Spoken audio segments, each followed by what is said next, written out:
platform kind of for girls to like share their experiences um, from whatever traumatic experiences from boyfriends or bullying, especially bullying or anything stemming from their dark skin, basically. So share your stories and it'll inspire other girls to share their stories, because sometimes we feel uncomfortable sharing, like, how do you say I didn't like my skin color, or I don't feel pretty because I'm dark skinned, and some people don't really kind of ignore that. In a sense, colorism I feel like is ignored. So with that being said, I feel like if a girl was to share her story, then it'll make another girl feel like, well, this happened to me too. My diary, personally, I found my diary from middle school, high school, beginning of high school, and I read it over, and it was like hilarious. Like, I'm a funny person, but at the same time, I read like a lot of insecurities that I had with my skin color, and nobody knew, not even my family, like, cause being Jamaican, like, how do you?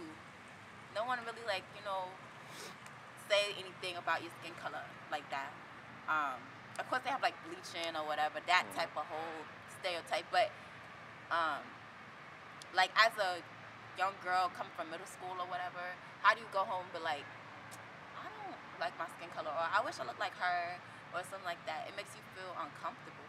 So I just kept that within me. And when I read my diaries, I was just like inspired, because I feel totally different now being in college, a senior in college. I feel totally different. So if I can share with other girls how to build their confidence, or I don't know, help them in a way, even reading, I could read what I wrote from my own diaries and tell them, like, you know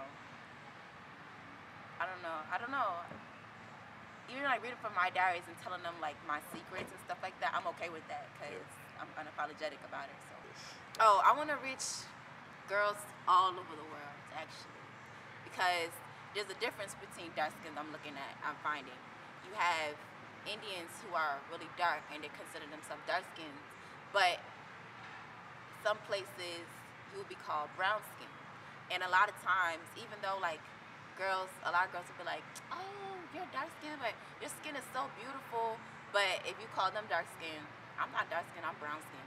Like, now there's a difference between our race. Like, black people always like pick our skin color the most, which is crazy because we deal with racism all the time.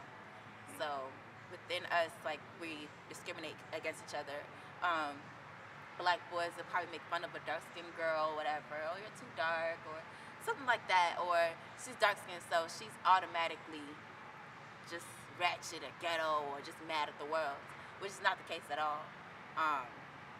Light skinned girls as well, they're like, oh, you're not black enough.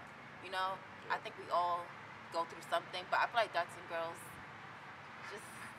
it's just different with us. We went through a lot. I feel like we go through a lot that we don't really tell anybody, because, oh, you're pretty for a dark skinned girl. That's what it is. Blog is different because now it's a platform for everyone to see different perspectives. It's not just coming from me. It's coming from different words of mouth. I bought this platform, but I'm sharing it with everybody else. That's what's different about it. My mission is to break the stereotypes and for people to like actually listen.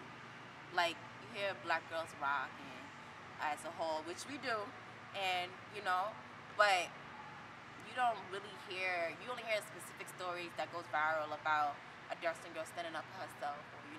But it's 2016. I feel like it's kind of time for everybody to like look at colorism from different views.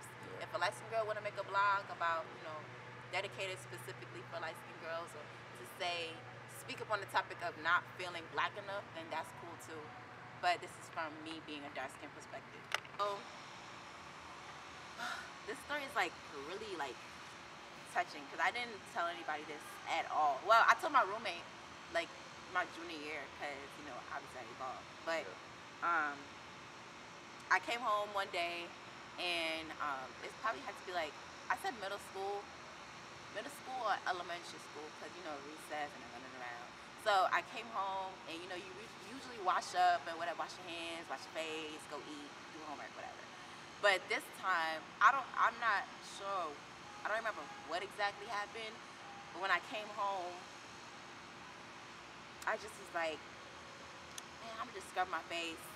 And when I was scrubbing, I just was like looking in the mirror, and I just remember like scrubbing like really, really hard. And it's not like, first it was like with the apricot scrub, you know, regular face wash, and that's fine. And then, you know, I'm just like sitting there. It's like not a soft type of face wash. If you ever wash your face with that, it's like has grains and it's like hard. So you can really like bruise your skin with it if you do it too hard or whatever. So I was scrubbing my face and I was like really going ham, like really scrubbing my face hard. And I don't know why, but it's like, okay, if I scrub my face hard enough, you know, maybe I'll be lighter or something like that. And then also you have like the, what you call it, you have like the face wipes or whatever. That's kind of, it's not an alcohol pad, but it's like you know, just like a cleanser. That's what it is. It's like a cleanser. So I would use that also and like go over my face over again, and I would scrub like so hard till it was like hurting, and it like kind of burned, and I was just like, oh, like it hurts. And I was like, okay, I gotta stop. So I had to like wash my face with cold water and stuff like that before anybody got home, and no one knew about it. So like I'm in front of my family and my face hurts, but no one knows. And I feel like that is a metaphor of what's going on right now.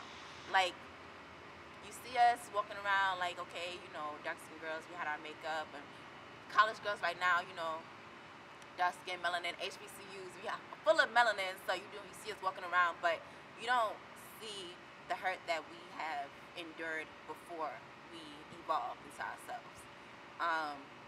Little girls now, especially with technology and all of that, stemming and everything like that, all these Instagram models and all this makeup routines and everything like that, they see those and they automatically want to be that.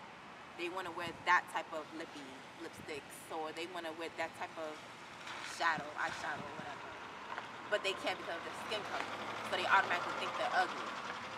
And then you have these boys that they like that automatically tells them, oh, you're too dark or whatever. So growing up from that, they don't tell you that in person, like, oh, I think I'm ugly, unless you really sit down and ask them, like, how do you feel about yourself? Which I don't think a lot of people do. They just automatically think, like, this is what she needs to learn, but they don't really know what she's going through. So I think me going through that experience and scrubbing my face really hard to think I'm gonna get lighter, and no one in my house knew that, it was like, it kind of shows you that you don't know what a girl could be doing. She could be using bleaching cream, whatever dangerous soap, whatever chemicals she's doing to her face, and you wouldn't even know. They call my sisters gangsters, and I'm the baby gangster, but my sisters are very strong.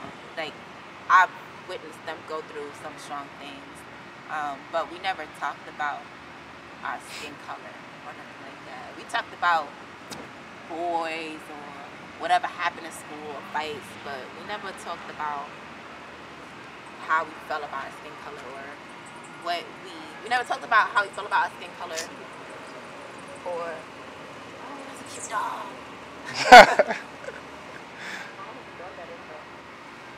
But it's fine. But we never talked about, me and my sisters, we never talked about, I don't think we talked about how we felt about our skin colors, but just watching them go through strong experiences with different aspects of school, it made me strong. And then seeing them be confident as well. My sisters, to me, from watching them, they showed me strength, like from everything that they've been through. Just watching them, from fights that they had to do, relationships, what we had watched our parents go through, made me strong. And I think it was a bad and good thing, because it was a bad thing because I'm strong, so I don't feel like I need to express myself in that type of way. But then it's good because I have the strength to build my own confidence. So if I could like show girls to build confidence within themselves, and they don't have to. I'm not saying they don't have to rely on anyone else, but it's easy to say, "Oh, I feel confident," and there's a difference between saying it and actually feeling it. So I feel like to feel it, you have to. It has to stem within you. You have to have that type of strength within yourself first.